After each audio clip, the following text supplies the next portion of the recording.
Okay, cool. So everybody, welcome. Welcome to Light Inside and Out.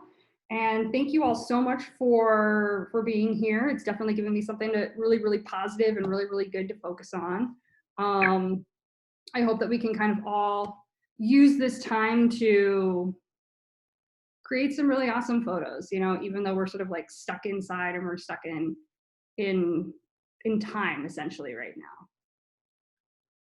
So I'm Frances, and I've been a wedding photographer for 10 years. And I'm definitely kind of a silver linings type of person. And I truly believe that life is meant to be enjoyed. It's a journey and there's ups and there's downs, and all those things are a part of our human experience. And the human experience is pretty much something that that's what I'm trying to capture, and that's what I'm going for. As a photographer, I primarily shoot weddings and events, and I have more of a candid approach. So with photography, there's this perception that it's a highly technical skill. And that is absolutely true. There are a lot of numbers, there's lots of equipment that's involved. But the truth is that candid photography is a lot more about being emotionally aware and dialed into your surroundings. Capturing candid photos is about being present.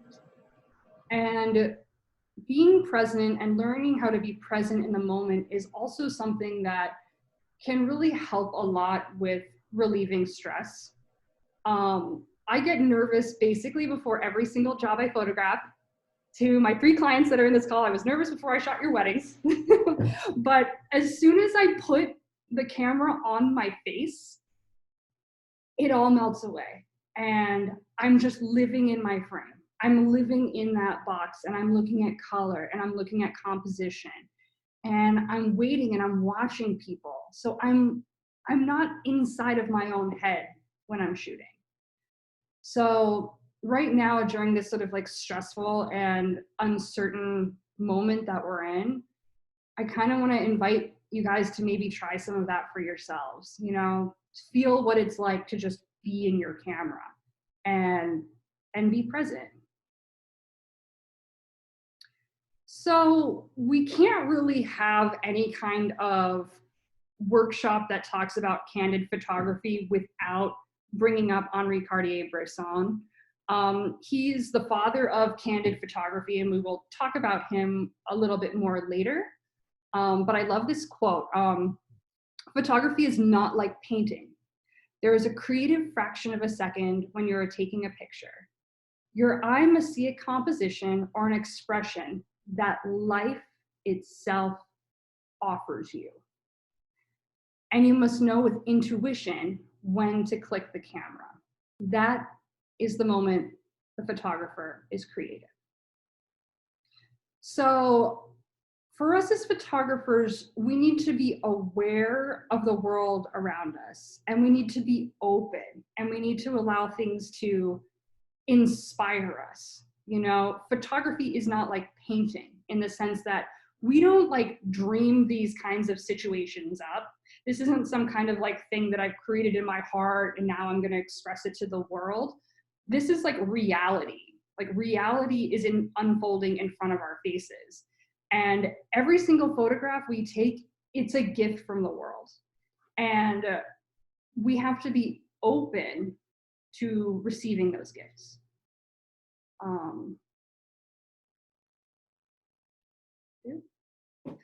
There are no rules, okay? This is like something that I really want you to take in. There are no rules. Listen to your own voice when it comes to creativity. There are standards and conventional ideas about posing and composition, but really the best way to know if your image is good is to ask yourself if you like it. Or even if you just like kind of like it, or there's something about it that sort of like interests you, or like gives you like that little like inner smile on the inside, So keep refining that. take the same picture again and again and again, because the same situations are going to come up over and over and over again, like in your life. You know, someone coming through a doorway, a bride walking down the aisle. I mean, they're just these scenarios that are constantly repeating themselves. But if it's moving you, you're going in the right direction. And you know what? As artists, we're really the only people, just as people, we are the only ones who can see the world the way that we do. So we cannot expect everyone else to always understand what we see, or always understand why we see beauty in something. And that's just part of like being a creative and being a creative person. So before we like dive into more philosophy and more techniques, I want to make sure that everyone here feels like they have the tools to execute on some of the techniques that we're going to talk about today. So we're going to start with phone stuff, okay? So iPhone tech. My first big tip is to clean your lens or clean your case. Yeah. I didn't realize this until I was actually putting this workshop together. My case is super old, and there's actually like a piece of plastic in front of where the lens is, and it was just scratched to heck. And having a scratched, dirty case cover or a dirty lens, it's gonna blur your photos. So if you're cleaning your lenses, you know, I think the iPhone lens is pretty robust, but definitely for your DSLRs, use a microfiber cloth and Windex or isopropyl alcohol. Don't use paper towels. Don't just use random crap. It will scratch your lenses and they're expensive, so don't do that. Getting autofocus on your camera, and for these next two, I'm gonna explain them and then I'm gonna show a short video. So hopefully that will also kind of illustrate this.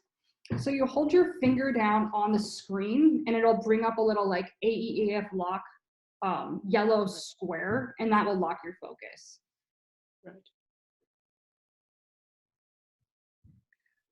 To change the exposure using the phone, you're gonna like use your finger and slide it up and down anywhere on the screen. So this next slide is a video, and I just ripped this off of the Apple website. They probably spent a bunch of money making it, so I'm using it. And definitely check out their website because they have tons and tons of really, really great videos. You have your frame. You're gonna touch and hold, and it kind of goes bloop, bloop, and then you've got focus. And see how it's darkening the picture? And you don't have to like hold it right on the square. You can just be swiping it up and down anywhere on the screen, and that's gonna adjust your exposure. Oh, wow. I know, are you guys trying it? Yes. Okay, cool, I know. It's hard not to, like, yeah, totally. That's amazing. I didn't know that. I know. I tried it just a minute ago outside before I got on. Oh yeah? Yeah. Cool, right on. Yeah, Katie was kind enough to help me last night. She listened through my presentation so I could do a practice run. You play the video again just one more time? Yeah, just totally. Clicked away. Thanks.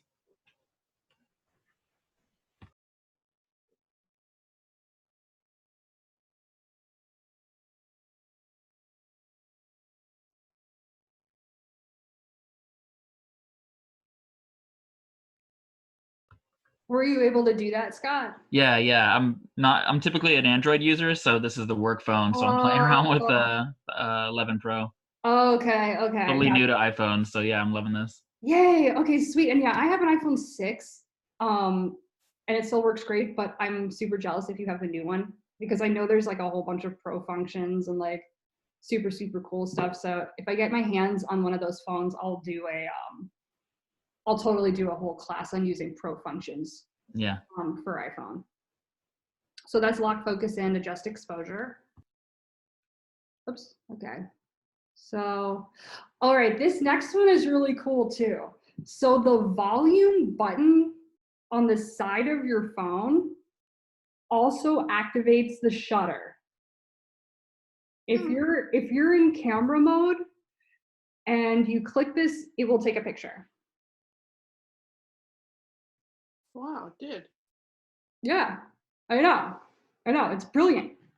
So that's kind of how you would do, like, if you want to do like a one-handed selfie like that, you know, you could do one-handed selfie like that. And it also works with headphones. So if you have your headphones plugged into your phone, my headphones have like this little like volume piece on it. Mm-hmm. So you can be chilling with your headphones on and triggering your shutter by pressing this up. Which is awesome if you want to be like incognito, like this, like shooting, you've got your phone down here, I'm shooting pictures, and nobody even knows. Nobody has any idea I'm doing that, you know?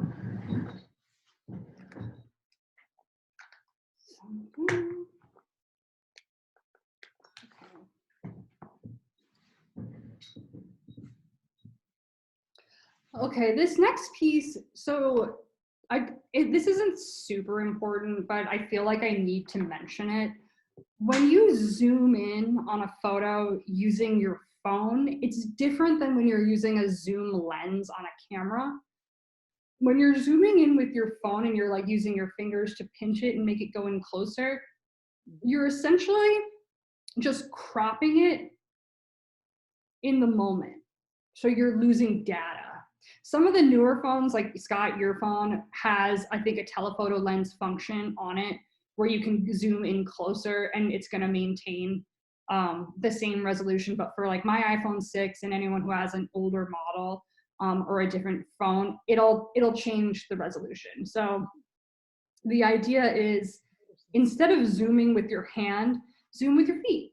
If you want to get closer to your subject, walk up closer, like get in closer.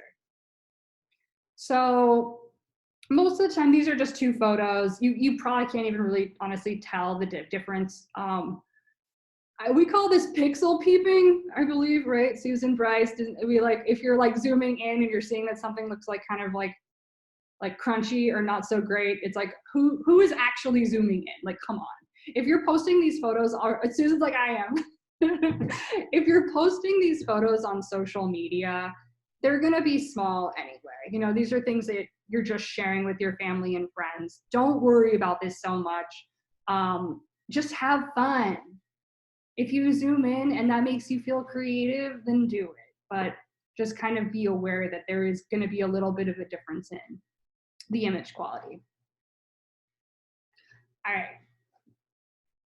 Burst mode. You will love this one, okay? And I have a video that shows it. But burst mode works really well for capturing subjects that are moving quickly. And I shot this with my iPhone out in the park the other day of my friend, my roommate, spinning in a circle.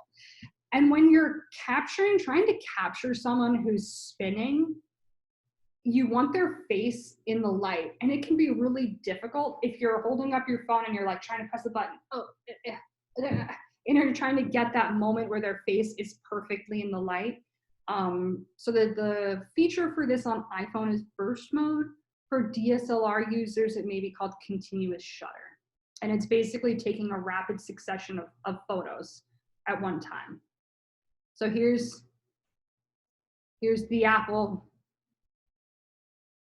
video. Hang on.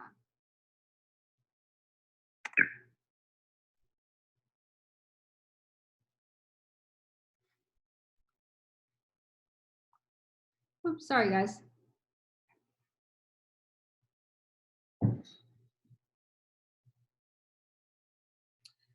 So she's holding down the shutter and it's taking a bunch of photos really quickly.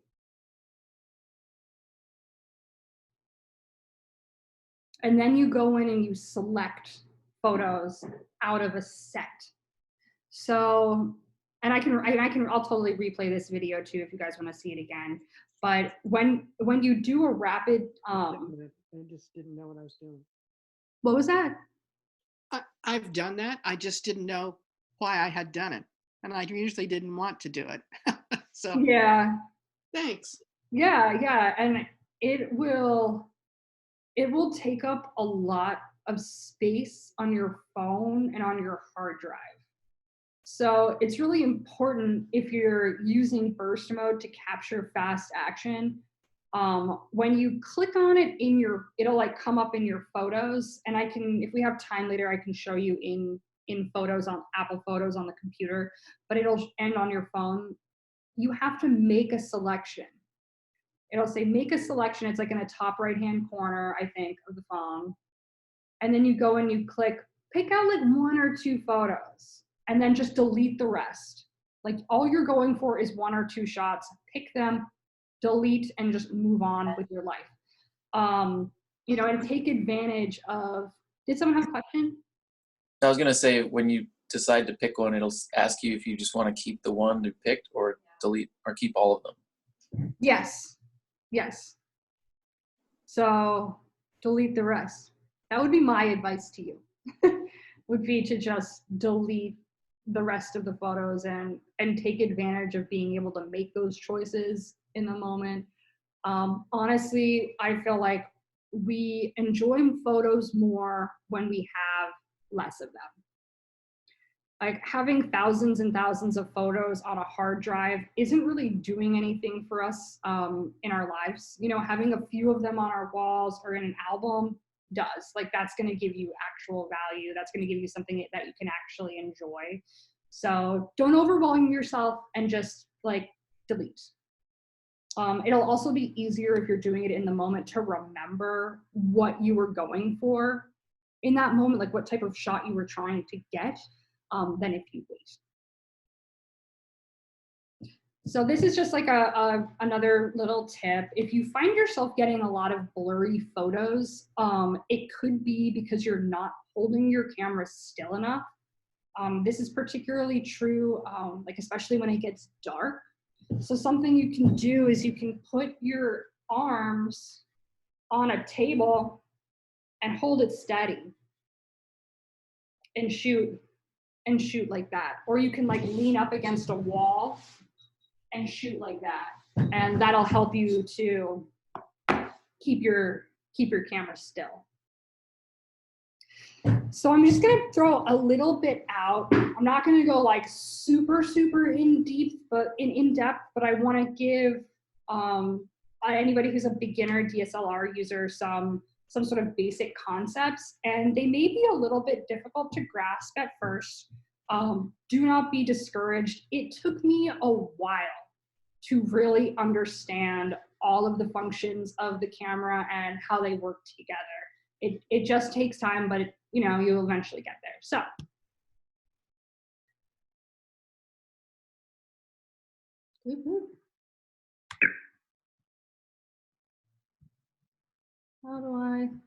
there we go. Okay. So how does it work?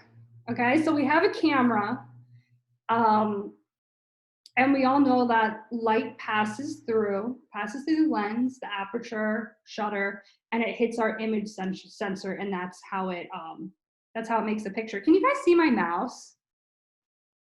Yes. Yes. Okay. So we have the aperture and we have the shutter.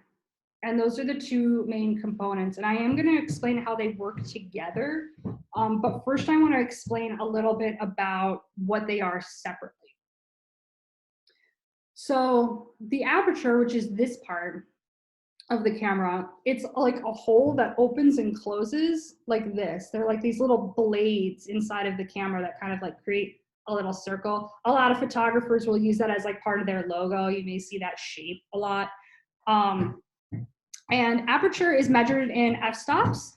So we have like, let's say this would be f5, right? This would be f8, would be a little bit littler. This would be f1.8, it's like a really big hole, Don't worry about the numbers, it's cool. We have shutter speed, which is the second component. And when we make a picture, the shutter opens, shh, and closes, shh, and closes, and it's letting in light.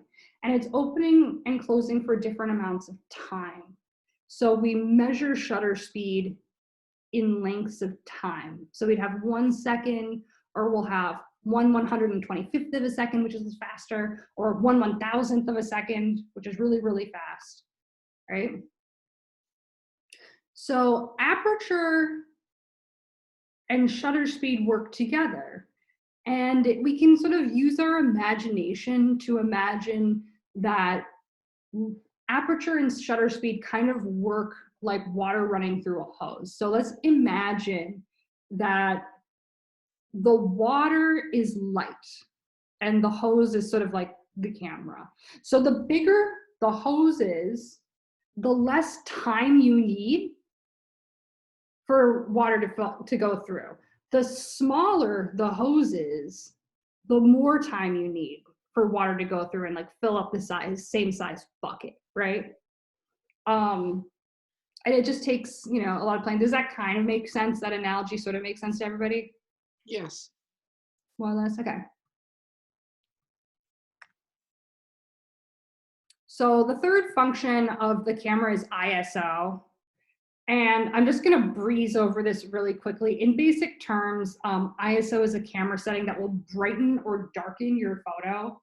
And as you increase your ISO, your photos will grow progressively brighter. For that reason, raising your ISO can really help you with capturing photos that are in darker environments or indoors. And ISO stands for International Organization of Standardization.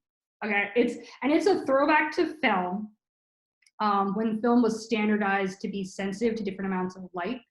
And we no longer use film. Obviously, we're all shooting digital now, right? But it can still be kind of like helpful to think about it in this way. Higher ISO means it's more sensitive.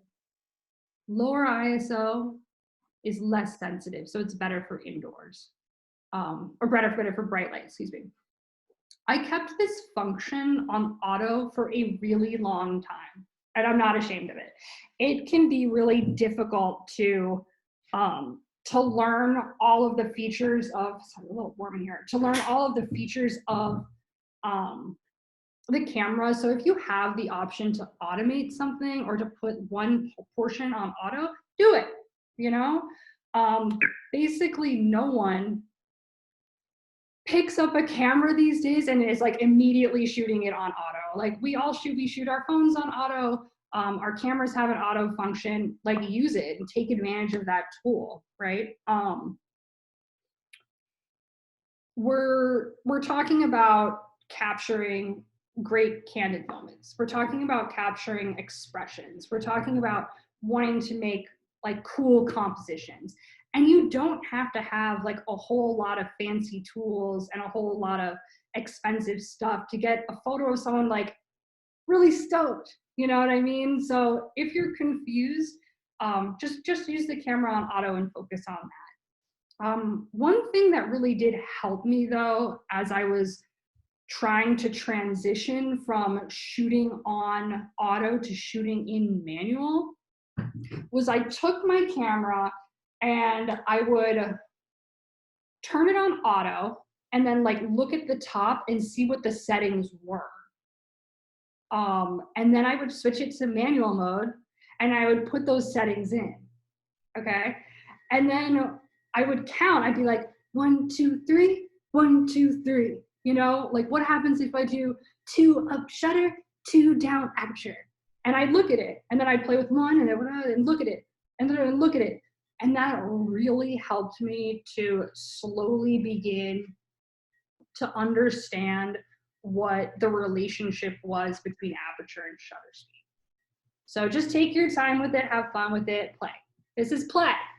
This is art. Okay. So composition. This is the most important element in photography. It's how we fit the world into a box. This is like essentially the definition of what we do. Every photo we take is a choice. Composition is your choice. Composition is what you're choosing to put in the square, right? So with composition, little changes can really have a very, very big impact on the type of pictures that we're making. You know, because you can have an incredible moment. You can have someone elated out of their mind. You can have someone crying hardcore.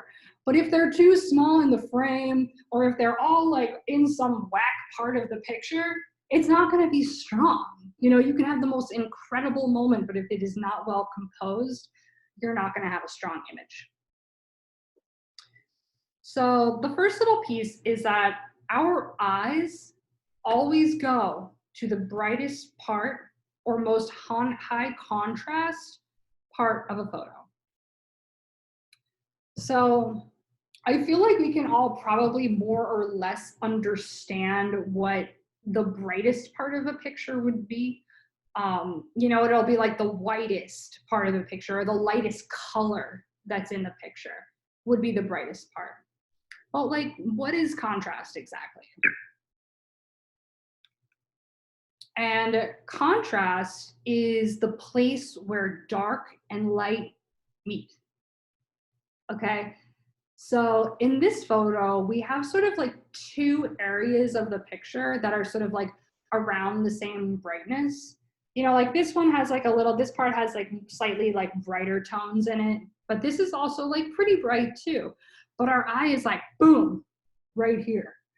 And that's because this portion, this really bright portion is right up against this really dark portion.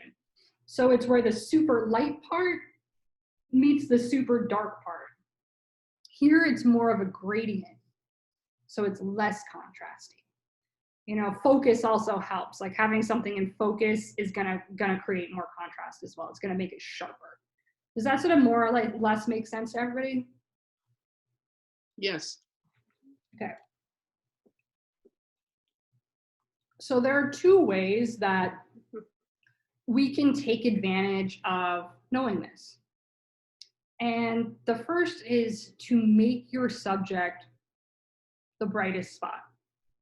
So we can place something in the light, or we can wait for them to be in the light. And with this photo, it's like I took it, I pressed it, I swept down so that the exposure would be darker, so that the bright part would be the part that was in focus. And then I just waited. I'm just waiting for this little girl to come running into the room.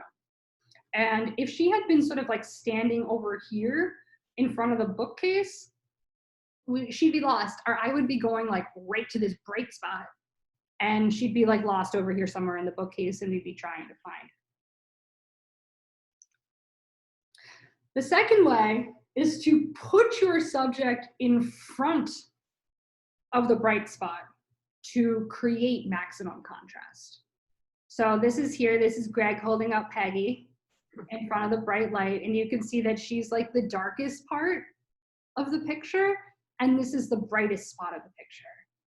So our eye is going boom right to that. And here we have like a wedding couple here on the hill, and the sun is actually right behind them, right behind this cloud. So this is the brightest spot, and this is the darkest spot. So this is a really, really great technique for creating silhouettes.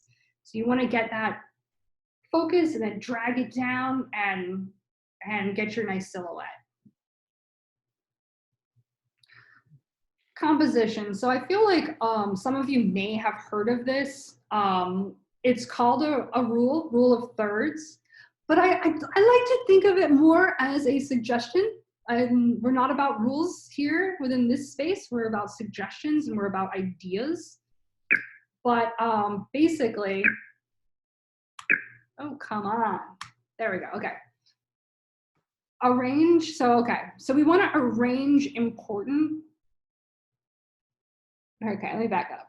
So rule of thirds, essentially what you're doing is you're dividing the square into 9 boxes.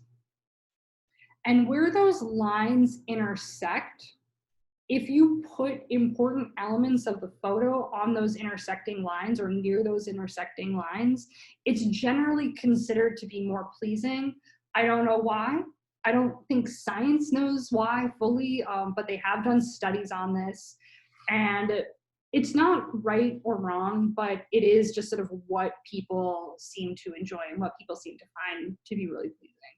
So look that up. It's cool. There's a lot of interesting sort of history about it. If you look at like older paintings and stuff like that too, there's a lot of use of rule of thirds in design stuff. So you can activate the grid on your phone. If you go to settings, photo and camera, and then grid on, and I just leave the grid on my phone. And I also leave the grid on inside of my DSLR camera. I couldn't tell you like for your particular DSLR model how to get to that setting, but Google it. If you Google grid, how do I turn the grid on my Canon Mark D5 or my Nikon D750, and it'll pop up. And use the lines, you know, use the lines to experiment.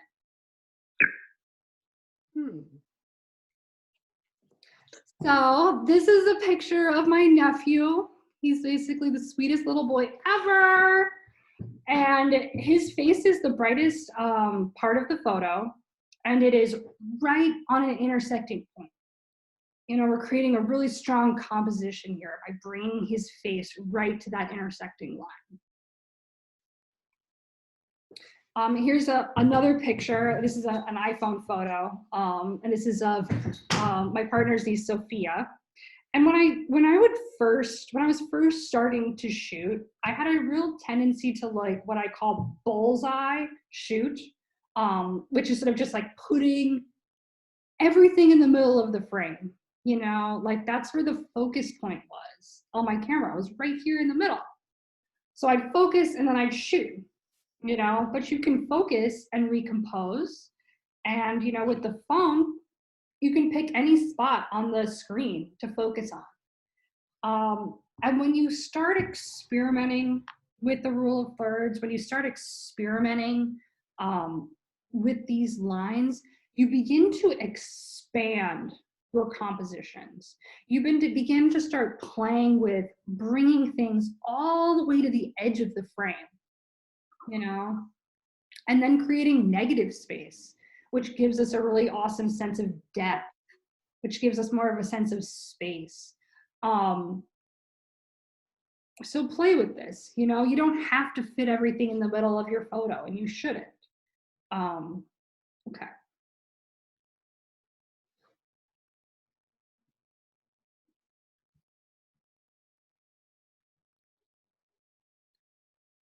Okay. So perspective. So if you feel like a lot of times your photos maybe feel kind of boring, or they're lacking like a little energy or a little zazz, start playing with perspective. You know, perspective is all about making a two-dimensional photograph feel three-dimensional. You know, like we understand the world based on size relationships. So as something gets closer, it becomes bigger. As it goes away, it becomes farther. And we walk around all day. We go through life at eye level.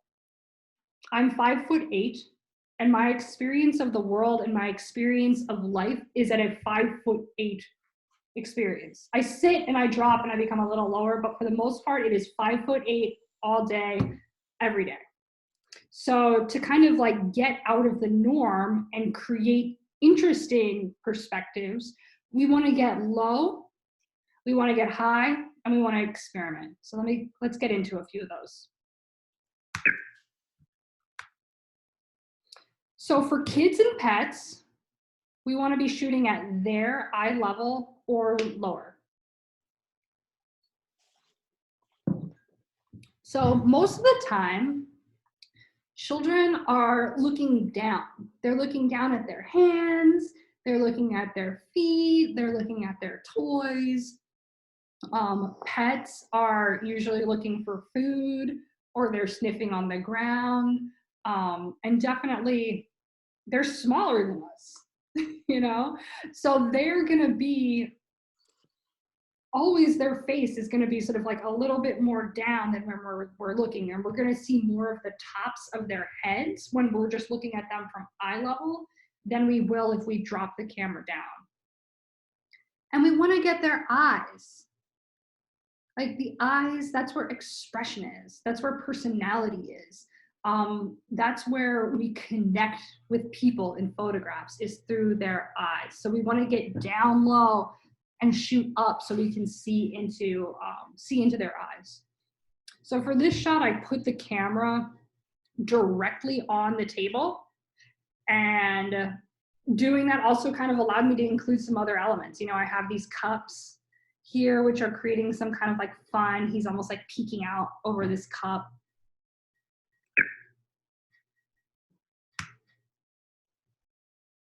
So getting low and also getting in close really puts you more in the moment. So there's nothing wrong with the photo on the right. Compositionally, it's really nice. We have great rule of thirds happening here. We have some repetition here. But this photo on the left, you can really see into their faces. You know, you feel really close to them. You almost feel like you could be one of them, you know? Like, this is kid level. We're seeing the world from their perspective. You know, so getting in close, getting in low. Getting low also can put you right in the action. You know what I mean? Like this scene, this situation, as adults, we are usually viewing this scene from above. And we never actually get to see what this scene looks like from the ball's perspective. So changing perspective is all about giving people the opportunity to see something they haven't seen before, or see something that they don't usually get to see. Get low is also for adults. Here, this is a wedding photograph. I'm pretty sure Greg took this of the grooms. You can see, I think this is father of the groom is kind of looking down like, what are you doing down there? You know what I mean? But it's a fun photo. We get all these hands and we get their faces, and we wouldn't be able to get their faces if we were shooting this at eye level because they're all looking down. They're looking down at the hands. So we want to get low and we want to shoot up to be able to get something like this. So yeah, get low, shoot up, bend your knees, lie on the ground. You can also shoot from the hip if you're using your headphones and you're activating the shutter that way. You can just hold the phone like way down and shoot like that. Or if you're sitting in your chair, you can hold the phone down and shoot up from there. You don't always have to be looking through the camera necessarily to be taking pictures. One other little thing about shooting low, I'm just gonna throw in, and I hear this come up a lot, and I wanna free anybody that maybe has sort of struggled with this or had any thoughts about this.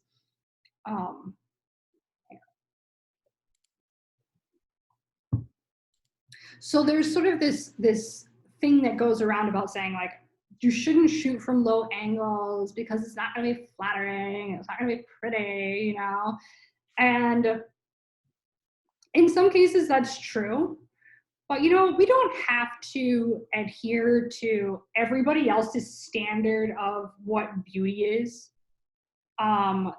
We're not talking about creating glamour shots. This isn't a posed portrait situation. We're trying to capture amazing candid moments that show stories. So wherever you feel like you need to be to capture a candid moment, go to that place. You know, don't be afraid, or don't feel like just because it's not going to be super flattering that you shouldn't take that picture. Take that picture and be proud of it. Be awesome. Okay. Stay in shape. This is for my photographers. This is for everybody. If you're a photographer, your body is one of your tools. Your body is one of your tools. We sit on our computers a lot for most of the time, but when we're actually creating, when we're actually in the moment, we're bending our knees and we're moving our bodies to get good shots. And you don't have to be like an Olympic athlete, but just a tiny bit more quad strength and a little bit more flexibility will give you more confidence and make you feel like more comfortable getting in and out of different situations. So I wanted to share that. When I finally got into actually a regular yoga practice, I saw such a tremendous improvement in my photography. It was like a marked level of improvement. You know, because of the physical benefits of being able to get it in and out of places, but also for like the mental benefits, the focus, stuff like that as well. Get high, right? Okay, so yeah, I see some people nodding. I love it. So we want to get directly over our subjects, or we want to find a higher angle. We want to stand on a chair, look for stairs. I call like this type of thing where you're holding it up and you're just trying to shoot, I call that a Hail Mary. So if you're trying to get a directly overhead shot with your phone, there's a little, like, if you turn your phone on and you're in camera mode and you're holding the phone out over bathtub or whatever, there'll be these little crosshairs that show up, like little X's, and you'll see them kind of trying to like directly overlap. And when they're directly overlapping with each other, that's when you know you're like absolutely perfect level directly overhead. So that's a cool feature for trying to get a photo like this, where you have this kind of like even perspective going down. Obviously holding a phone or a camera over a bathtub is dangerous. You know, you don't want to drop the phone in the bathtub. You don't want to drop the camera on the baby. So wrap your camera strap around your wrist and hold it out like that. You know, hold your phone out and then use your headphone shutter to activate the shutter. And that'll make things like a lot easier and a lot safer.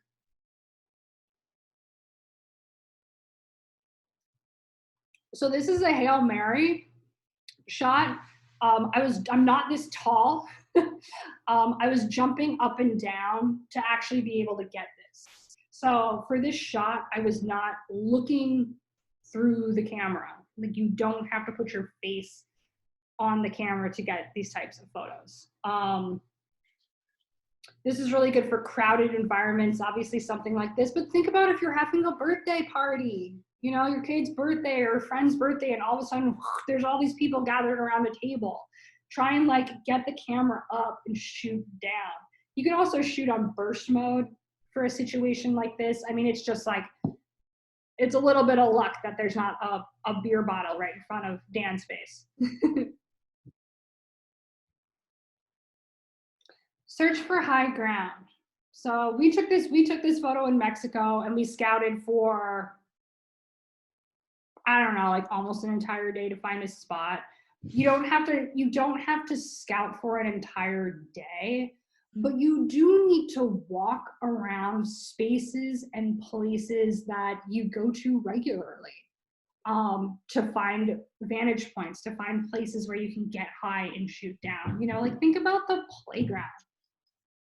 Can you get up? Is there like a zone where maybe you can get up a little bit higher than where your kids are playing?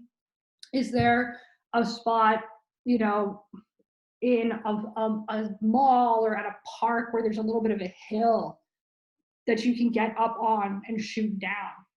You know, sort of just start becoming aware of your surroundings and how you can take advantage of perspective depending on where you are. Framing. This is a really, really fun compositional tool, okay? And there's sort of two different ways that you can do this. First is by bringing elements into the foreground. So here, this is my niece, and I'm sort of shooting her through this little like toy box kind of thing. We can have elements in the foreground that we put our subject in. That's essentially what's happening here. That's essentially what's happening with this chicken. And then we can also use elements in the background to frame our subjects as well. So we have these two people here. They're sort of on a highlight, and they're being framed by these trees, you know? And can you guys all see how the composition in this photo with the man is essentially the same as the composition in this photo with the chick?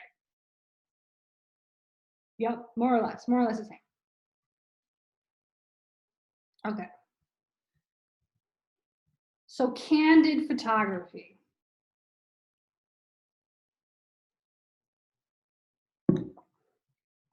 So this is my specialty. It takes, Bryce and Susan, I know you know this, it takes time to get good at candid photography. It takes time and it takes practice. A lot of pictures. And a lot of pictures. Lots and lots and lots of pictures, totally. And candid photography is not really about being an original artist and coming up with something like totally new and different that's never been done before. Being a really great candid photographer is about being present and being aware. And it's about being aware of your physical surroundings and your emotional surroundings. So in terms of physical, we're talking about shapes and background. Is this a clean background? Is it really cluttered? Who are the people that are moving through my frame?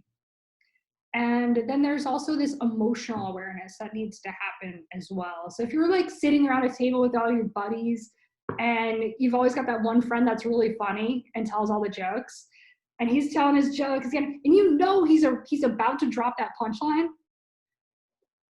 is he gonna smile and laugh, or is everybody else gonna be cracked up laughing? So you may wanna turn your camera to your homies, to your friends, and be shooting them, be ready to capture their reaction to what you know is about to happen. So for candid pictures, you can have the most amazing camera in the world, the most incredible lighting setup, the hottest babe model you can totally find, but if you are emotionally disconnected from the situation, your photos are gonna feel disconnected as well.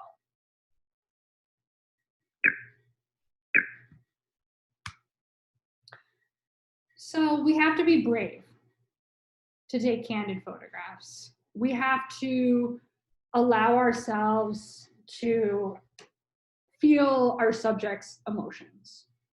And we have to block out anything that is going to be distracting us from being present for them. Like, we are a witness for them. It could be a wedding, it could be a birthday party, it doesn't matter what it is. Candid photography is not about you. It is about your subject. And it is about you recording their emotions as you are experiencing them. And you have to let yourself feel. You have to be aware of the emotions that are happening. When I'm shooting a wedding, and particularly like in kind of an more intense scenario like this during the vows, or when someone's really like feeling it, you know, I have a mantra that I repeat over and over again inside of my head. And it's be there, go there, be here, go there. And I know that sounds kind of weird, but I say that over and over again inside of my head.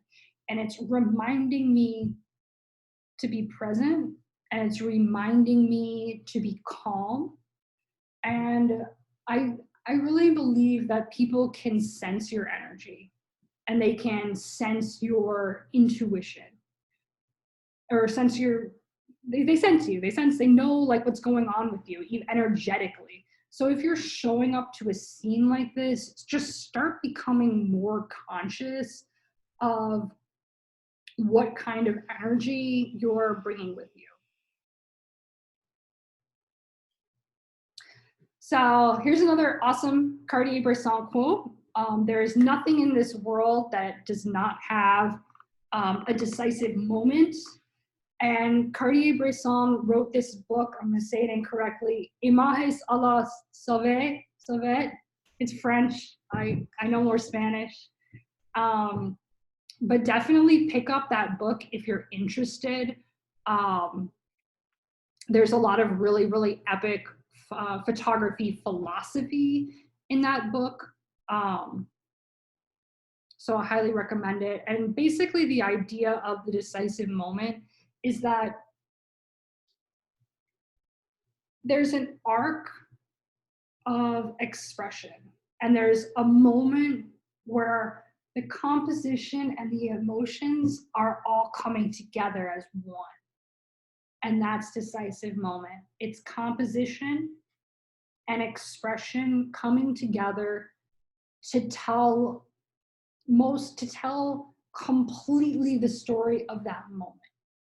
And to an extent, there's a little bit of like a subjectiveness that happens with that, because it's based on what we understand as photographers to be the most important moment. But I mean, generally speaking, and especially with a photograph like this, we can understand that, bam, yes, he is at the like height of his jump.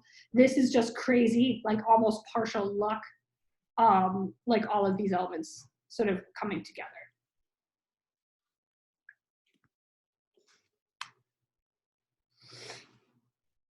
So this is one of Bresson's, this is just a tiny bit of history. I feel like this stuff is really important to know and put out there. I may even actually do a presentation on the history of photography, just because I think it's super cool and a really, really fun thing to know about. So we now have burst mode, but when Bresson was shooting, he was shooting with 35mm film. So he was taking a shot, winding the shutter, taking a shot, winding a shutter. So even though we have burst mode, we still need to be aware that this type of situation is coming, and we need to be prepared to capture it. And Bresson didn't just take one photograph of someone jumping over a puddle and it was like, woo, I'm the king of the world, I got the most epic shot. No, if you look up Bresson, he shot lots of pictures of people jumping over puddles, of people jumping off of curbs. I mean, he studied this. The guy was not looking for people, he was looking for puddles. He was looking for situations that people would react to. So, I mean, you can sort of think about your life, and if there are sort of like puddles in your own life, or sort of things that people will react the same way to over and over again, and think about shooting them, you know? So there's that. A key component of decisive moment is creating tension with space. So we see here, there's a little bit of space right here, right where she's just about to touch his nose. This is my niece, and this is my younger brother. And you can see how this little bit of space is really similar. I know, right? So cute. This little bit of space is similar to this little bit of space here in this picture. It creates tension. We're anticipating that moment of her touching him. You can even see his expression is anticipating that touch. Okay.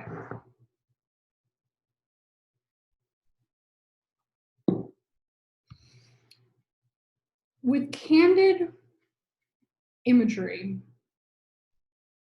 We talked about sort of like being present and being aware, but I want to talk about something like a sort of a technique I use that's sort of connected, a little bit connected to my philosophy with candid photography, and that is about having soft eyes. And we don't always have to be staring directly at the people that we're shooting. In some cases, it can really be nice to give people a little bit of a break.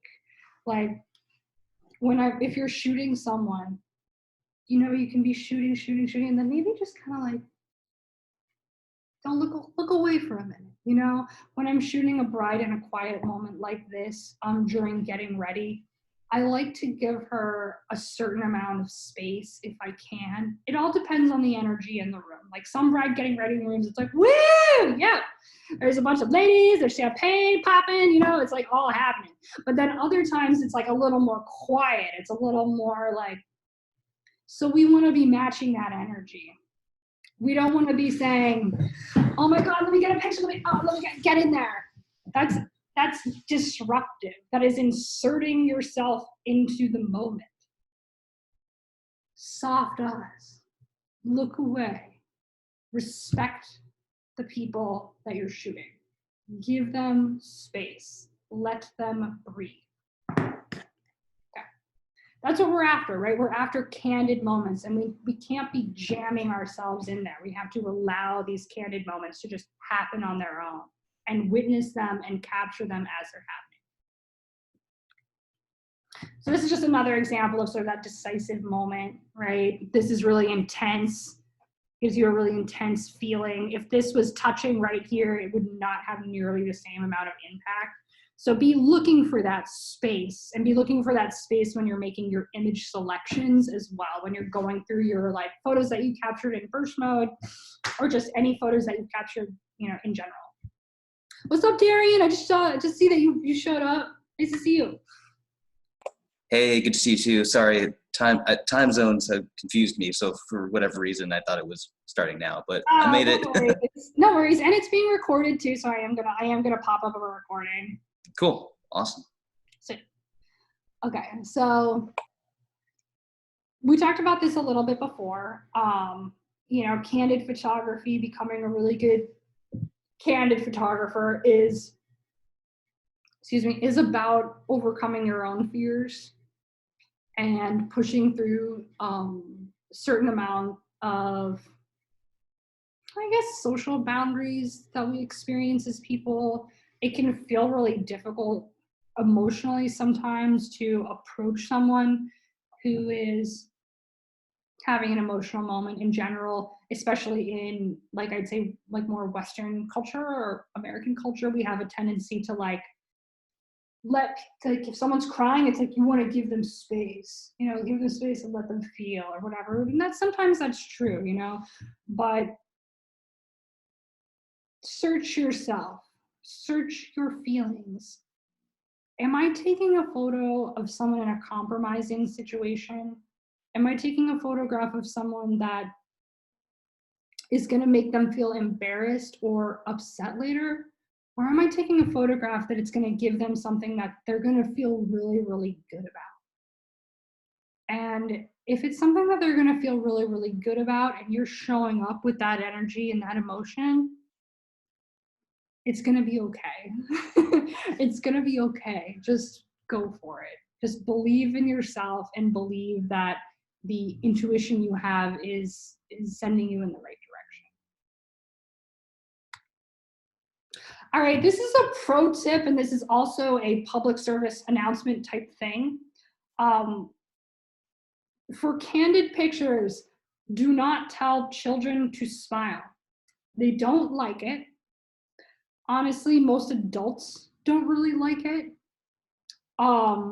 And in general, I feel like whenever a camera comes out, I think sometimes kids can feel this pressure, like they need to perform because they're told every single time they see a camera, it's like, smile, smile, say cheese, smile for the camera, say cheese. And it's very, very draining, and they don't have to perform for that. You know, we want genuine smiles. We don't want fake smiles. So children smile when they're having fun, okay? This is a directed photograph.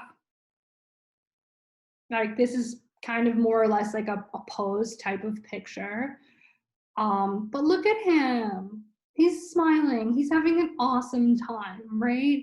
It's hard to get children to smile like this in not a genuine type of way. So if the child isn't smiling, it's probably because they aren't having fun. So we need to think of ways to make it fun, you know? Doing the like arm swinging game like in this photo, or playing peekaboo. Totally gets kids to smile. Making animal sounds. I will do like I'll say like, what's your favorite? What does the kitty cat say? Are you meow? Meow? Like meow?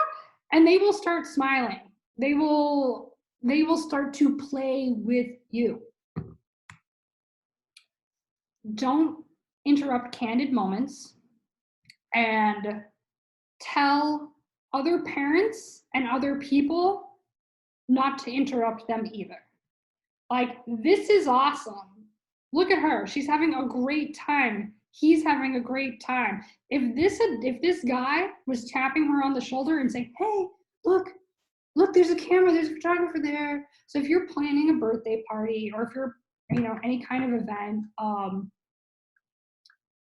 tell the other adults who are there, like, please don't tell your children to smile for the camera. Don't tell my child to smile for the camera.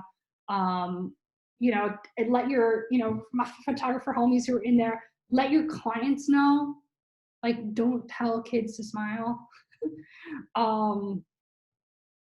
It makes it a lot better. We've had a lot of success with that, and just sort of like allowing them to be, and allowing these moments to just sort of like naturally unfold. Let photo time be playtime. When the camera comes out, it should be fun. So don't constantly ask your children to perform for the camera. And if you're gonna do that, do it sparingly. You know what I mean? Like, right now, she's having fun. Look at how cute this is. Look at how genuine this moment is. Just let them be themselves. And then when it is time for a posed photo, like at a wedding or a family Christmas, Thanksgiving, anytime where you think there's going to be a lot of photography going on, or you're going to want to be taking pictures, if you haven't been bugging them all day and berating them all day, they're going to be way more likely to want to like play for, you know, a posed photo if they feel like it's something that's going to be fun.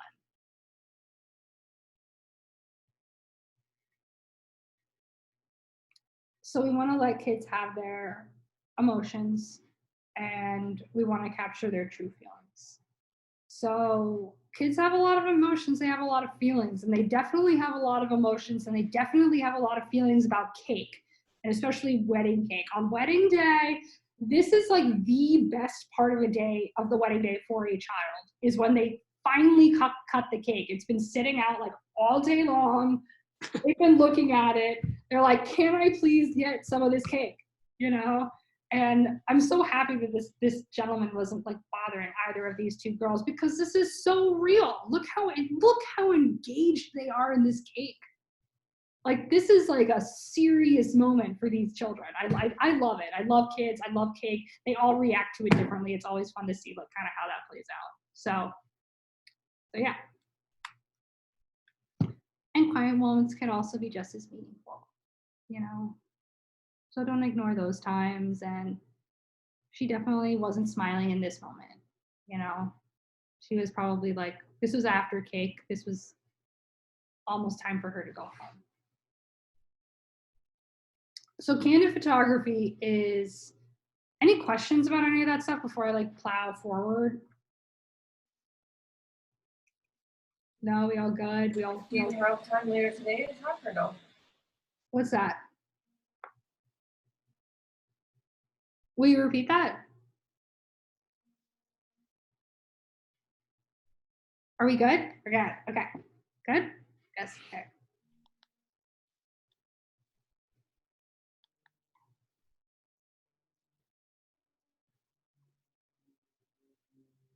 Sorry, I'm still like working with the tech.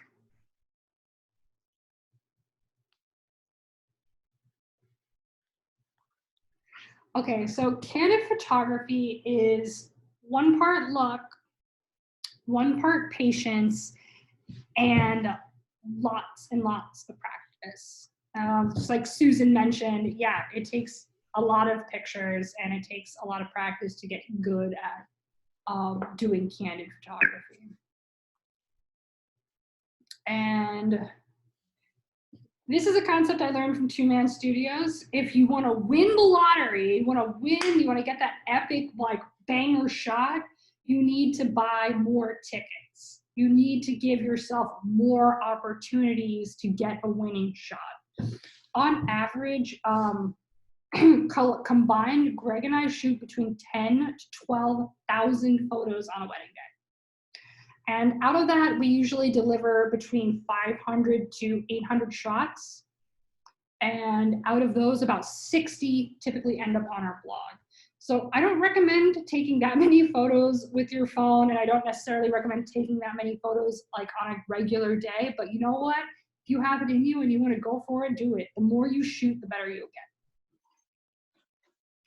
So to get an amazing photo, to win the lottery, to win that shot, we got to buy more tickets, right? We got to shoot through the moment. And as we're shooting through a moment happening, we want to be making small adjustments as we go. Greg and I aren't shooting 10 to 12,000 shots, just like spray and praying throughout the whole day, right? We're taking pictures and we're like moving.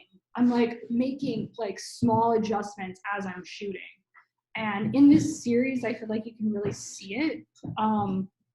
This is like a cake cutting shot. This is, the bride and the groom. And here we go. Oh my God. Okay, here we start. Now we're really getting fun.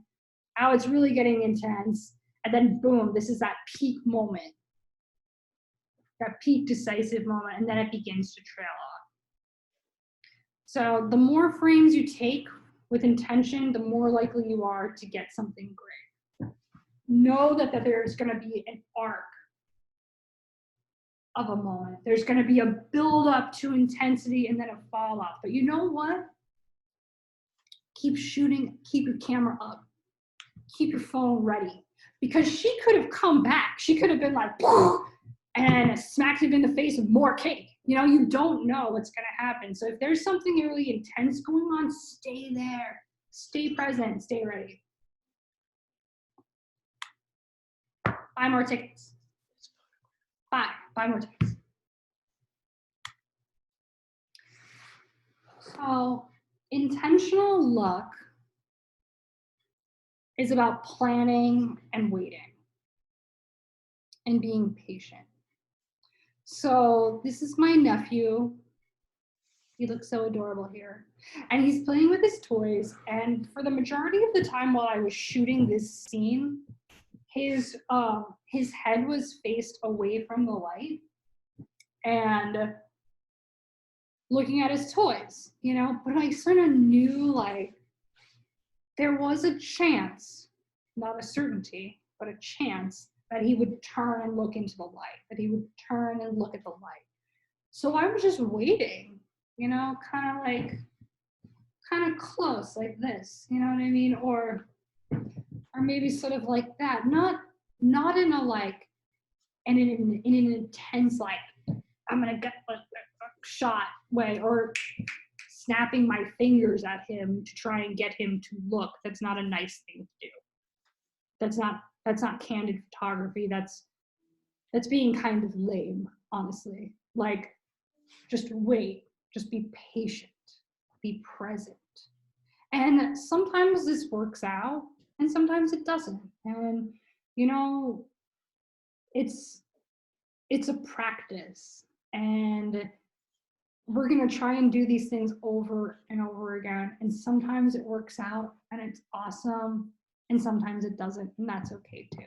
So it's all about being patient and waiting and hoping something's going to happen. So this is another shot. This is just another wedding shot. This is the father of the bride coming down the stairs with the wedding dress in the background. And this getting ready house was super busy. There were bridesmaids, there were family, there were a lot of people inside of this house. I had hung the dress up kind of in this like beautiful window in the living room. I took some nice photos of it and I backed up and I was like, oh, you know, someone's eventually gonna come down this staircase. Like eventually someone is gonna make it to the bottom of these stairs. So I kind of just like hung out there for a while and until I was able to get someone coming down the stairs, and it was the father of the bride, and I was super, super happy. It would have been even more epic if there was someone over here too, but you know, whatever, we can't get it all right. So in your own life, I want to invite you to kind of observe the behavior of the people around you. You know, what are things that you see on a day-to-day basis that people do? Is there a particular time of day where someone always comes down the stairs? You know, is there a way someone reacts every day to the same kind of scenario? Kind of like start thinking about that. Start thinking about those types of things. You know, the real trick of candid photography is about anticipating and waiting. This is a game of patience. Just like the puddle. You know, this is like me hanging out in front of a Bresson puddle. I'm waiting for someone to come into my puddle situation. Okay. So the first shot you take is rarely the shot. And we refer to a lot of the first shots essentially as low-hanging fruit. And we call these shots low-hanging fruit because they're really easy to take. So this scene that we see here with super cute little boy on the swings being pushed, when we initially would like walk upon this scene or come upon this scene, we would be seeing it with like the whole parent and the whole child in the swing set. And that's a shot that every single person can take. And it's familiar. It's kind of boring, you know what I mean? We've seen it before. So when you first approach the scene, your first instinct is always eye level shooting, but it shouldn't be. You know, we want to try and put our camera in different places. So how do we like shoot through low-hanging fruit? And like, what is the creative process that goes into making awesome photos? And so I'm going to share a little quote next. I'm obsessed with this Chuck Close quote. I have it hanging up in my office. So I'll read it to you guys. So the advice I like to give to young artists, or really anybody who will listen to me, is not to wait around for inspiration. Inspiration is for amateurs. The rest of us just show up and get to work. If you wait for the clouds to part and a bolt of lightning to strike you in the brain, you are not going to make an awful lot of work. All the best ideas come out of the process. They come out of the work itself. Things occur to you.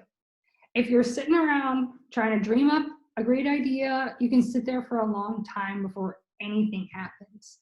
But if you just get to work, something will occur to you. And then something else will occur to you. And then something else that you reject, something else that you think is a bad idea will push you in even yet another direction. So embrace the process. Embrace shooting through a lot of bad pictures, you know. that's what it's all about. And let me show you a little bit about what a creative process for photography actually looks like. So yeah, how do we shoot through low-hanging fruit, and what is a creative photography process? So I'm going to show you some photographs that I shot with my phone using just a static object, a still life object, just to show sort of like how I worked with the light in a room.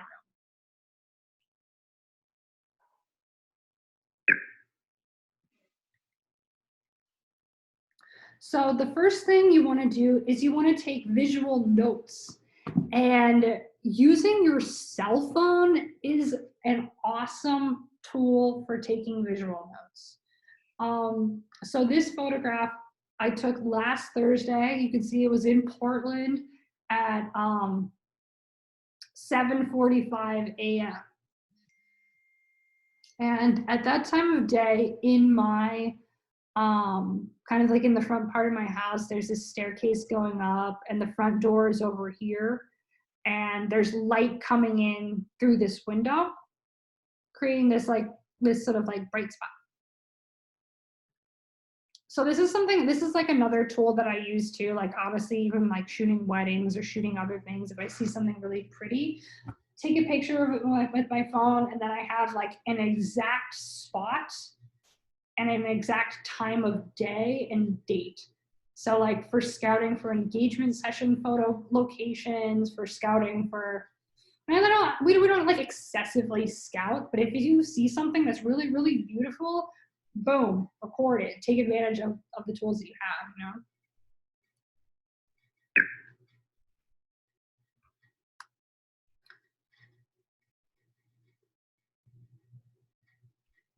So your exposure matters in this scenario. This first shot is just with, I pulled my phone up and I shot a photo. The next one is I pulled my phone up, I locked my focus, and then I dragged down to get my exposure. So you see this is sort of like way more dramatic. This is, we call that blown out, when the highlights are just like totally shot.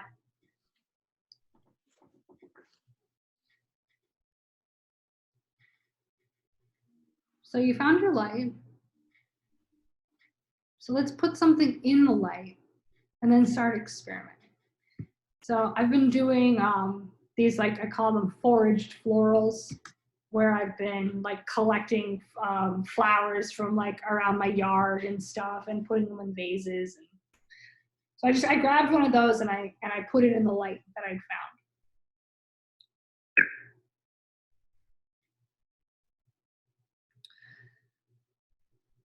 So this is the concept that I want to bring up with you guys about light.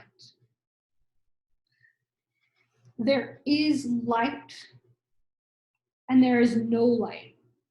There is the presence of light and the absence of light. There is really no such thing as good light. It is only your physical and emotional relationship to light that matters. So what I mean by this is that there isn't some like mystical patch of like good light out there that you need to be like going and searching and looking for. It's about our physical orientation to light that matters. And you don't even need to become like highly technical with this to begin to understand it. You just need to experiment with taking pictures of something and moving around an object that has light falling on it to begin to understand how light creates shadows and play. So if you don't like the light that you're getting in a photo, change your relationship to the light. If the light is coming from behind you and you don't like it, move so that the light is falling on you.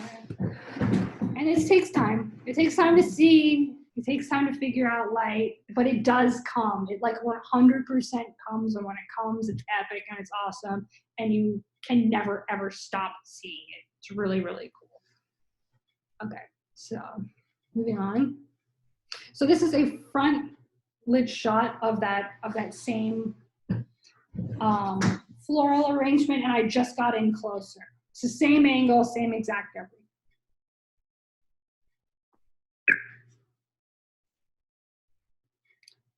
I moved. I came around to the side and I shot it sort of at a 90-degree angle to where I was before. So you can tell, right, that I was like, before I was standing right in front of the staircase, and now I'm standing out to the side of the staircase.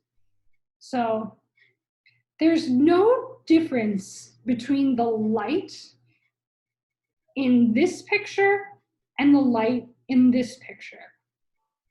It's just my relationship to it, where I was standing in relationship to where the light was coming from. That's the only thing that's changed between here and here.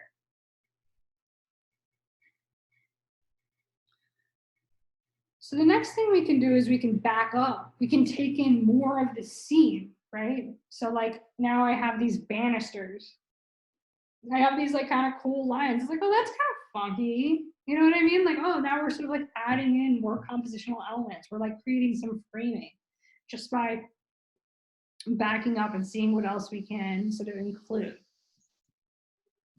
Play with tilt, especially with your phone. I mean, I do it with my DSLR all the time, but also play with your phone. Play with like tipping it to the edge, you know? So I tilted my camera, and now this is the straight element. You know, wouldn't it be cool if there was like a kid here, or if there was like a cat or a dog here and it was tilted to the edge like that? And I'll like make people think a little bit, confuse people, you know, take pictures that maybe are a little weird. Now, that stuff is interesting. I feel like people really like and appreciate that type of thing. Get directly above. So this is shooting from above. Same exact photo from above. And when you're shooting with your phone too, consider shooting things square. You know, I love the square crop on cell phones. It's fun, it's different. If it inspires you, if it makes you think about seeing something in a new way, then do it, you know? Does anybody have any questions about this, or is this vibing for everybody? This is dope. I love it. Who said dope? Me. Yeah, Jen. I know. I thought you'd be into it. Yeah, this is great. Oh, sweet. Awesome. Cool. You know, I love it. Oh, Katie, love you, girl.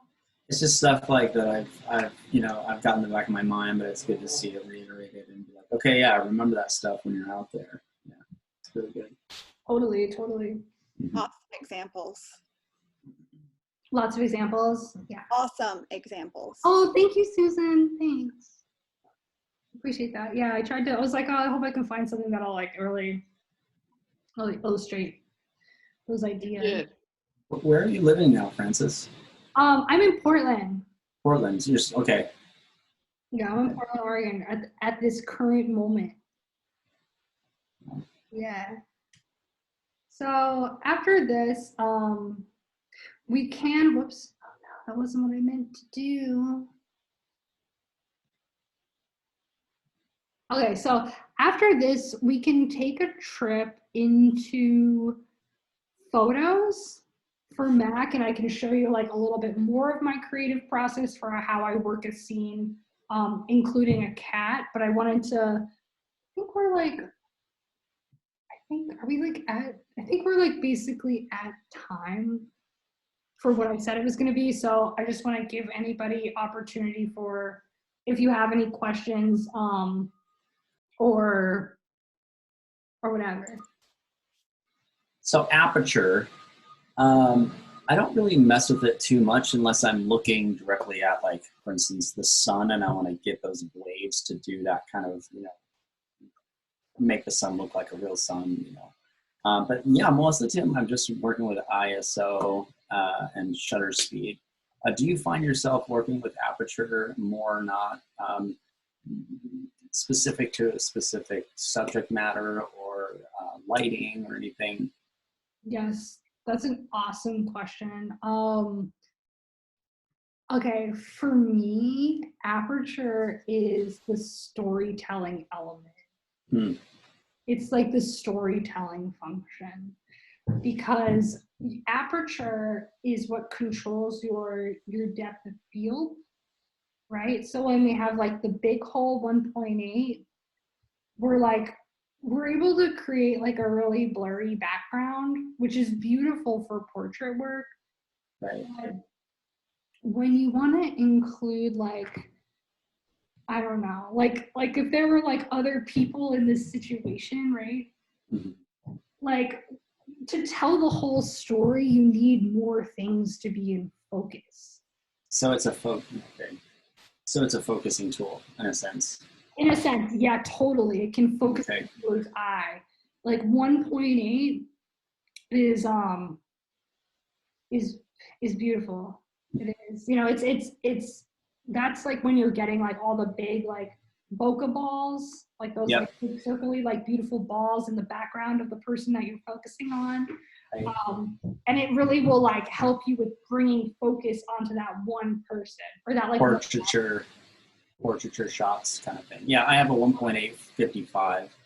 Oh, nice. Yeah, and then I have a what is it, 24 to 105. It's like a 4.0. Okay, those are awesome lenses. Yeah, like is the 55 a fixed lens? Yeah, it's a fixed. Yeah, 1.8 55 G Master Sony. Tight. Yeah, nice. Yeah. Yeah, I honestly like 50. I feel like is the best like lens for when you're like just starting to get your bearings with like Mhm. figuring all that stuff out.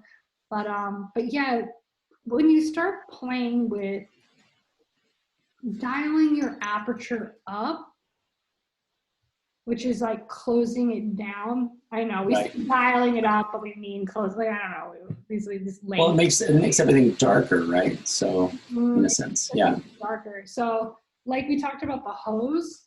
Mm-hmm. If you make it smaller, you need to allow more time.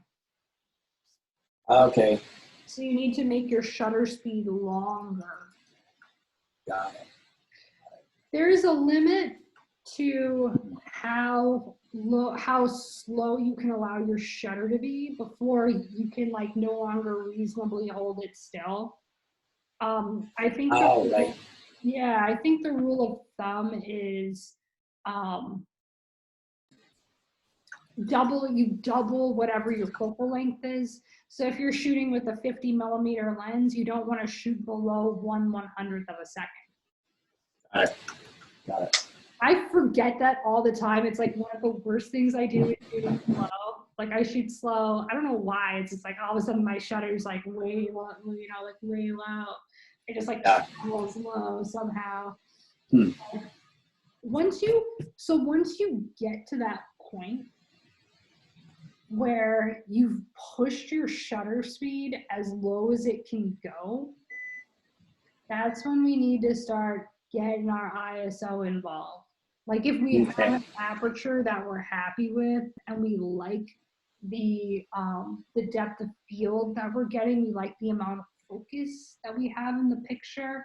Like, do I want my hand, like if I was like, you know, being a bride, right? Like, do I want my ring in focus and my face? You might want that, like to tell a really good story. You might want to see like the diamond and the face. So to get that, we need the that length.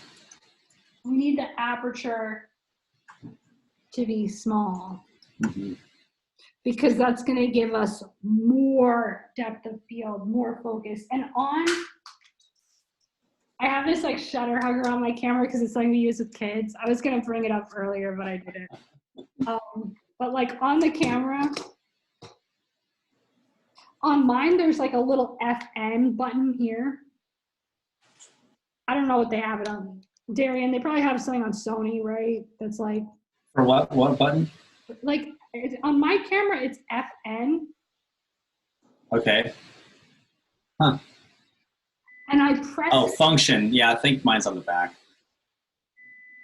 I think that's what it is. But you look through it, right? And you can like get like a depth of field preview. Right. Do you know what I mean by depth of field? Yes. Okay, cool.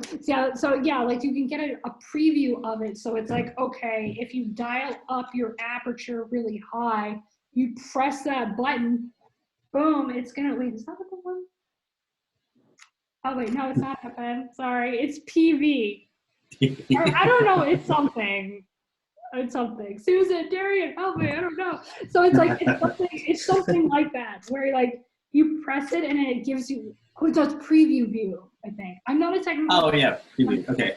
Right. Okay. All right. I was like, function. I have a function button. No, but it like gives you a preview of what the picture is going to look like when the aperture is closed down. Yeah, it's depth of field. Oh. Wait, Well, it does yeah. that on the D750, Francis? Yeah. I didn't even know that. I'm not sure mirrorless has that function. Yeah, mirrorless. Well, because mirrorless is mirrorless, so there's no lag time. Everything's completely in the moment, and you can see exactly the preview. Yeah. Interesting.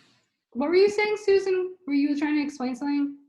Just that it is called depth of field preview on DSLRs. Oh, okay. Yeah. I know on the Canon, it's on the side, on the front. But they're different. Like when you're looking through, you can press it. But as you said, too, with the mirrorless, you definitely can see it real time, unless you have that function turned off. Okay, cool. Right. Awesome. Does anybody else have any questions? Does anybody have any cell phone questions? Yeah, I couldn't get my phone to work on burst. And I have the 11, the new one.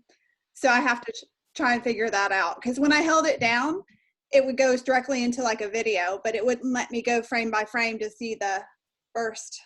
Oh, okay, that's lame. Here, I'm gonna post the link to where I pulled those iPhone videos from in the chat, just so you guys can go there and check it out. Yeah, but that app, the adjusting the exposure thing, that's unbelievable. I didn't know that. I know, right? Like how crazy. So there's the Apple how-to. Yeah, the exposure adjust is huge. Like I'll probably be taking a lot more iPhone photos now. Oh, good! Yay! Easy. Yeah, those are great functions. That X thing where you lean it up to to take a shot down, and you can actually level the phone. I didn't see that awesome. either, so I have to look that up. Cool. I don't really have a question about this class, but I'm curious if you're going to do like a flash or strobe thing. That'd be great. Ooh. Yeah, I totally can. I know Greg was talking about wanting to do a class that had to do with like assisting in lighting. So maybe we could do something with that. Are you thinking about like off-camera lighting? I'm just not very good. I just don't know how to use my flash very well. Yeah, no doubt. Flash is hard Yeah. using, but once you start using it, you get like addicted to it, right, Darian? Yeah. Oh yeah, it's the best thing ever. You like you can't like stop. It's like you have to remind yourself to shoot natural light. So yeah, I will. If that's something that you're interested in, I'm sure that other people are into it too, and I'd be super stoked to share a little bit of flash knowledge. Cool. Yeah, we need more flash junkies, so I'll join the crew. You know what I'm saying? Okay. That's awesome. But I'm gonna have to say bye. All right, bye, Nick. Oh, and we're in touch about your preview. Yeah, I know. Yeah, Your we're engagement excited. coming. We're excited. Thank you. All right. That was bye. awesome. Yeah, for sure. Bye. Bye. All right, cool. Well, I don't know if anybody has any other questions. I can show you a little bit more of like a photography process thing as well. If you're into that, but I know we're definitely like at time. That was awesome. Thank you so much. Yay! Awesome. Yeah, and please reach out to me, Whitney, if you have any other questions. Don't hesitate to ask. I'm available, and definitely look out for more stuff coming soon. I do have like a few other ideas. Talked about strobe with Nick, but then some more like creative techniques using motion blur, shutter dragging, that type of thing, like how to do like funky fresh, which would probably be more for like DSLR users than for, it would be more for DSLR users than for iPhone users. So be on the lookout for that, and don't hesitate to reach out. Cool. Hey, friends. Thank you, Francis. Yay! You did so good. Awesome. Thanks, Candid. Thank you. I got to hear it last night, but it was like way better today. Yes. Oh, yeah, good. Okay. It was good, but it was better today. Okay, good. I'm glad I hit my peak. I hit my peak. Sick. No, you didn't peak. You're still going uphill. We want more. I'll take the creative process. Let's go. Let's All go. right. Are you Right. All right. Yeah. Let's do some creative process right now, right here, right now. Okay. So I'm gonna share my screen again. Give me a second. Okay. Hey, Franny. Yeah. I'm going to hop off. We're going to go outside. It's like 80. I'm going Okay. to go play. All right. Go play. Bye. Bye. Bye.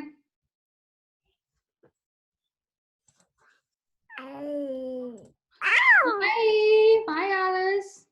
Oh, sorry. Bye. Okay, cool. Can you guys see? Yes. Can you see my photos? Yes. Okay. So,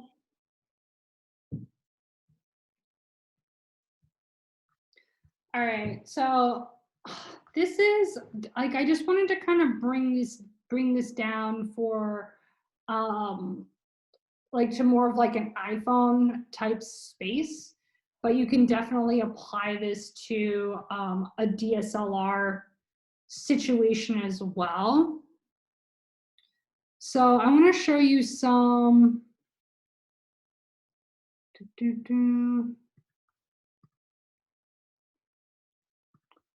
Well, whatever. I was trying to get it to show like favorites. I'm not like a master at photos, but I wanted to include some photos type stuff in this in case that was like the only program that someone was using. So this is me shooting a cat. Can you guys see me right now? No, it's your photo. Okay, all right, that's okay. Sometimes when it's like weird, sometimes when I switch to, it's a whatever. It's just I'm still learning Zoom. Okay, so here's me shooting the cat. So this is a low-hanging fruit shot of a cat, right? Like we've all seen this situation. Cats, like for some reason, really love kitchen sinks or bathroom sinks. Oh. Hang on, let me stop share. I'm just gonna reset this and see if I can get it to do it properly.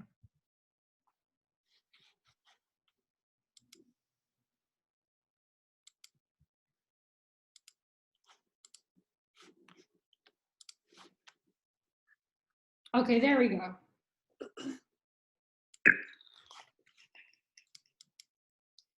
So we're getting above, right? Boom, we came in and we got above. Let's get in close. It's blurry, but screw it. We got a paw.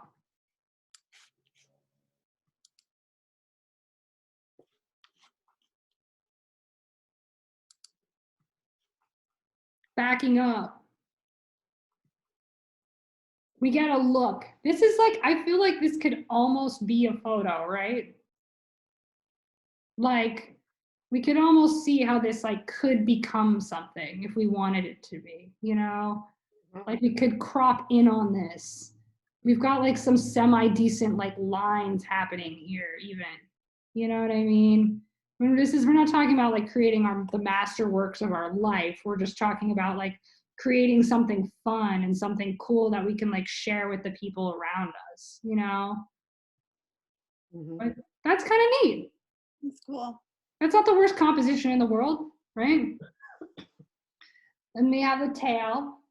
And I took a bunch of shots of this tail, just kind of waiting for the tail. Like, I love this one. I love this shape.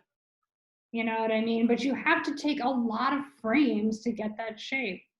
And so I just followed Bonsai around, and essentially, which is the name of the cat. And essentially, that's the same thing I do with a bride on wedding day, is I follow them around.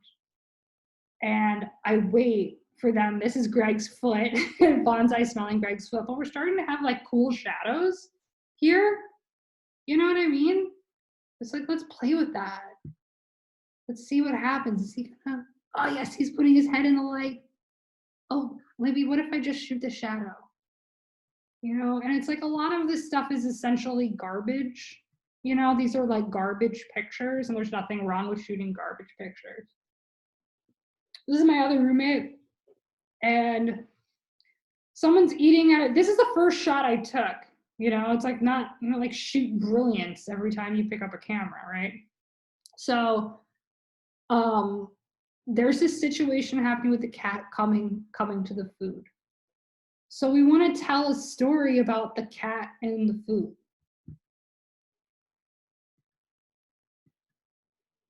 So this is me working the scene and trying, how can I get him with the food and the cat in at the same time? Boom. We have connection. Can you guys see my mouse? Yes. Okay, so we have the cat looking at him. We have the fork. We have the plate. There's like a sense of story happening here.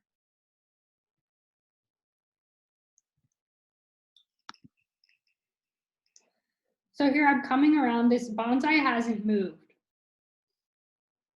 I've just changed where I am in relation to bonsai, in relation to the cat.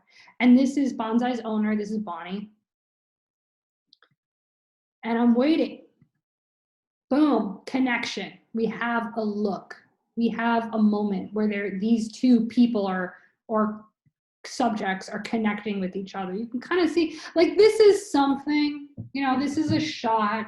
We have some emotion from Bonnie looking over at Bonsai.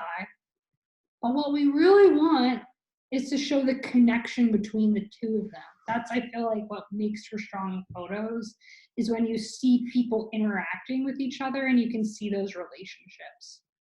The funny part is, Francis, those frames are like only 2 seconds apart. Yeah, yeah. Can you see the time? Yes. Ah, you can see the time, yeah. Totally. Toads. So then we keep shooting. And then there's that flower arrangement on the table. And I'm like, let me get up and let me see if I can shoot bonsai like through the flowers. You know what I mean? And there we go. And I just, you know, I reoriented it, I cropped it, I did a little bit of editing, and there he is.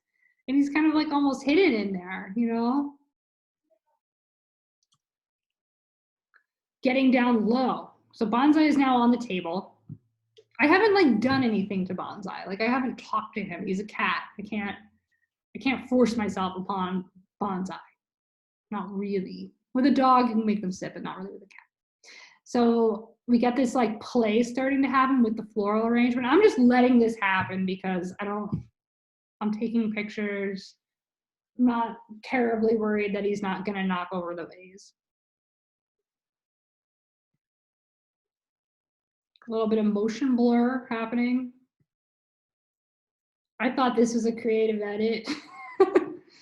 I hope this isn't boring. I want to see if I want to see. So here's a burst mode. So in your photos, it'll bring up, when you've shot something on a burst, it'll bring up this mode where it's make a selection. And you see how at the bottom, it brings up this film strip. And this film strip is what you shot. So you can go through it, just sort of like click through all of your frames. And if you want to make a selection, you check this box and you hit done. And then it'll include those photos like in the succession, you know? A crazy edit, you know, make selection, same type of thing. Love that. I think that must have been from this one. Yeah, there he is. So, I mean, look at how many shots I took of this scene. I mean, you've got to shoot a lot to get, yeah, boom, teeth. You know what I mean? I twisted it and I reoriented it. So I'm gonna delete, I left these all in here just in case, in case I wanted to show them.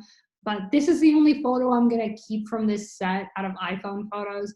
For the wedding photography that I shoot, I keep every single photo. I have every single photo that I've ever taken at a wedding for like the past 3 years or so.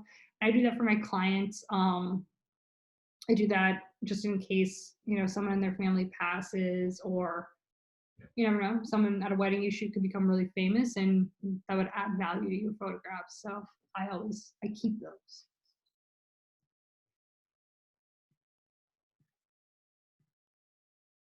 So he's now knocked down like a whole bunch of stuff like off of that little thing. So I'm shooting that. And I'm just shooting his feet. We don't have to shoot the whole subject. We can shoot their feet, we can shoot their hands, you know, we can shoot their paws. And that's cute, right? There's like little thingies on him. There's a smiley face too. Is there? Where's the smiley face? In between the 2 feet. Oh my gosh, there totally is. There totally is. It's so awesome. So this one I edited. You know, we have a nice like high contrast here. We can see the fur. We get into like kind of a more arty vibe. And I'm just shooting the shit out of it. Shooting it. So here's Bonsai walking into a patch of light. So I see him walking. This is like by our kitchen. So I can tell that he's moving this way. So I've already like got my exposure set for this bright point, because I know I'll be able to get a silhouette of him moving through. You know what I mean? Here comes Bonsai in the window, cat in a window. This is like a classic scenario. This happens like constantly. Brides go to windows a lot too. You know what I mean?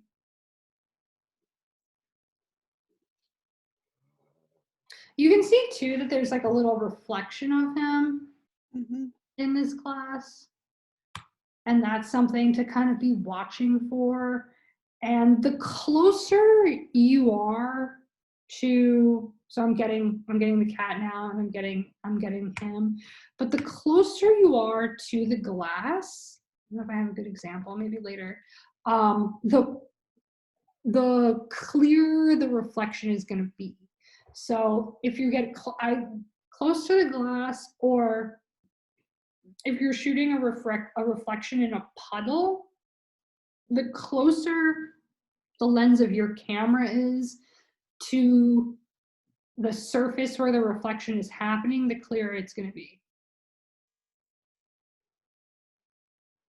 So I'm trying to get more of the reflection now. You can kind of see this is almost like a double exposure. This isn't the best execution of this technique, but you can see his little face in there, you know? In close. I edited that one. You know, shooting pieces, shooting parts, just shooting fur. So this could be just shooting someone's hair. You know, this could be just shooting someone's hands.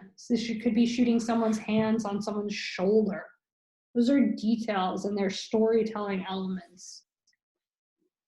Feet, paws.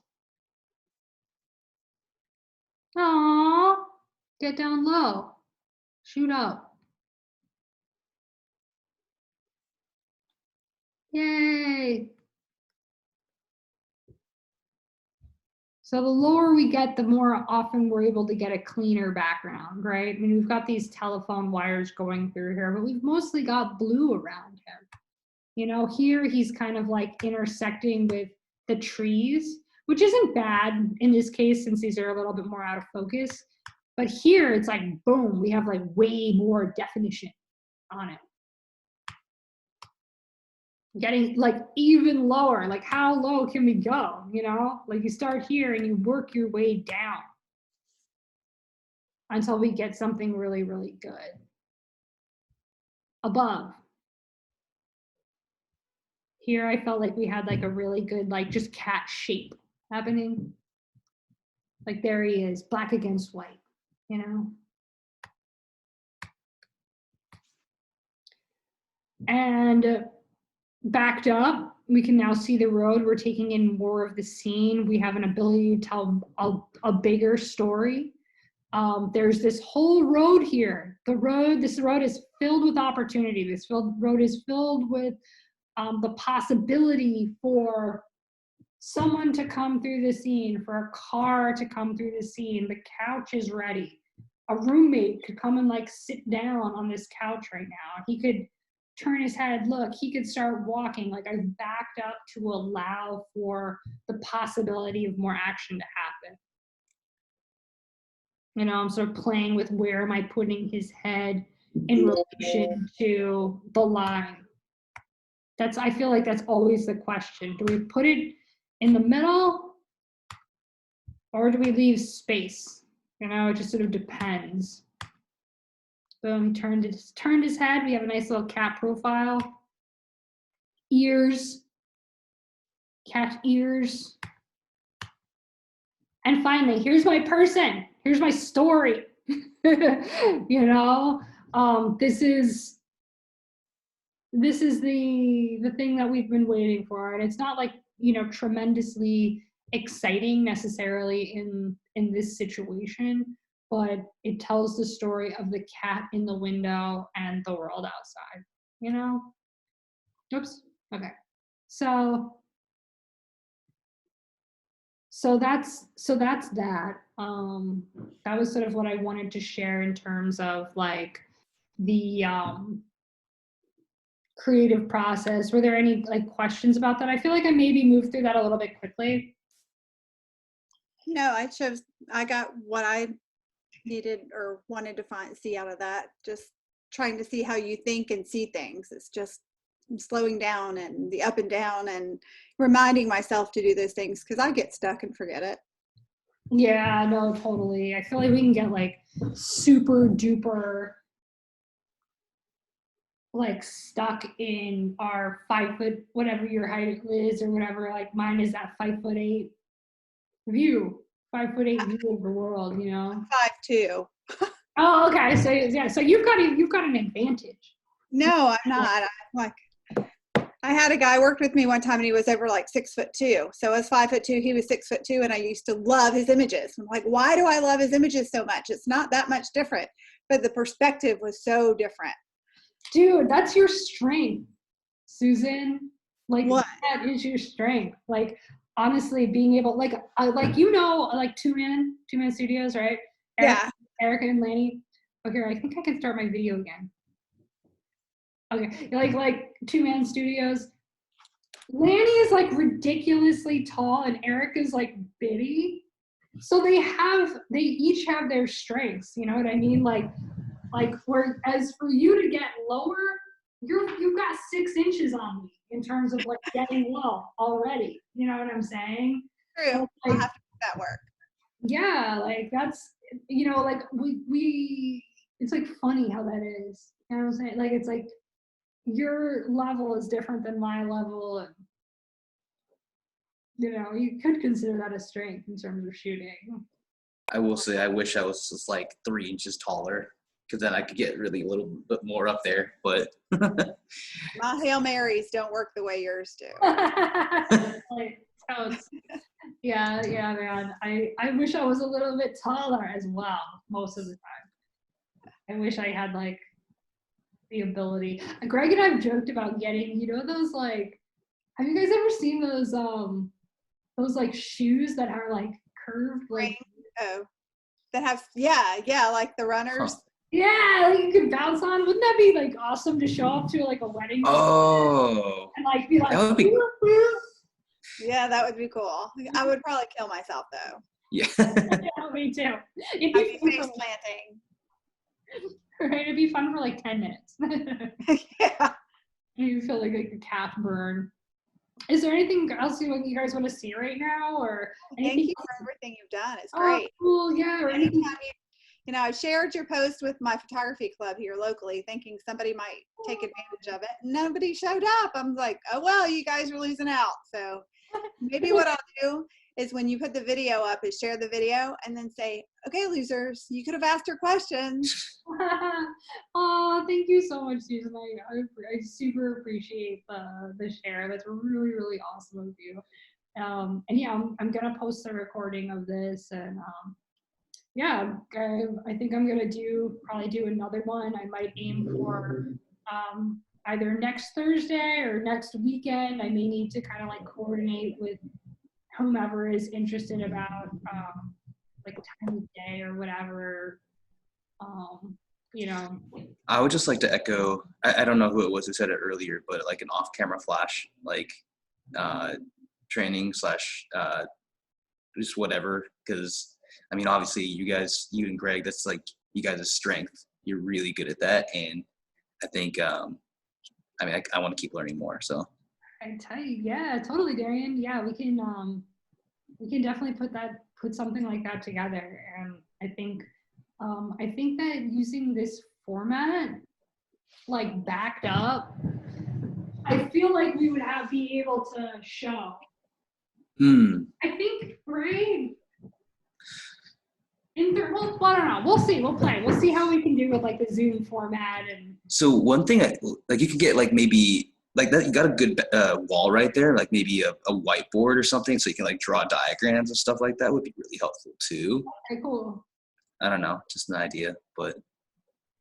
No, yeah, totally. I mean, you could shoot some of the stuff ahead of time and then explain do the pullbacks and show where the light was. Yeah. Okay. Okay. To make it easier on you guys. So like some like behind the scenes type stuff. Okay. Sweet. Yeah, so like some sort of photo deconstructions, right? Like use some of your good ones and like deconstruct kind of the creation of it, like what got you to that photo. Something that could be really helpful too is like showing that arc in photo mechanic or whatever, that shows like I guess the journey to getting that photo, the thought process of how you decided exactly to. The same as what you did with the cat or whatever. Yeah, exactly. The whole journey. Totally. Okay, yeah. Yeah, we can definitely do that. We certainly have tons of examples, you know, of raw photos or whatever. So yeah. Cool. That would be fun. Yay. All right, we'll look out for that. Well, thank you guys so much for being here. Yeah, thank you, Francis. You know how much I appreciate it. It's given me something beautiful to focus on right now, and something really, really cool to create. And I'm super stoked to do more. So, awesome. Well, keep it up. You did awesome. Thank you. Thank you guys. That's excellent.